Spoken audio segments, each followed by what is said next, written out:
નમસ્તે સાહેબ. નમસ્તે નમસ્તે. તમે પોતે પેશન્ટ છો? હા, હું પોતે જ પેશન્ટ છું. સાહેબ, મારા બાપુજી કહેતા કે ગમે ત્યાં જઈએ ને તો પહેલાં ભાવ પૂછી લેવું. તમારા ત્યાં શું ફી છે? એટલે નવો કેસ હોય તો એના 300 રૂપિયા છે અને જૂનો કેસ હોય તો એના 150 રૂપિયા છે. જી. જૂનો કેસ છે મારો જૂનો કેસ છે. જી. શું નામ છે? મહેરાજ 0 નામ લખેલું હશે, જુઓ સાહેબ.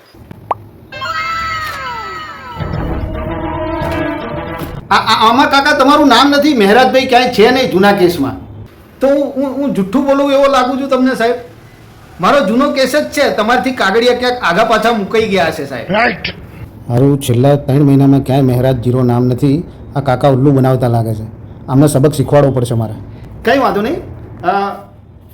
મારાથી કંઈ ભૂલ થતી હોય એવું લાગે છે. કંઈ વાંધો નહીં. હા, જી બતાડો. હવે એક હાથની 5 આંગળીઓ બતાડો. 1 2 3 4 5 ગણો. 5 આંગળીઓથી 1 2 3 4 5. હવે બીજા હાથથી કરો. 1 2 3 4 5. ઓકે, હું દવા લખી આપું તમને. હો, લો આ દવા લઈ લેજો. જી સાહેબ. બધું બરાબર છે. જૂની દવા ચાલુ રાખજો. Oh no!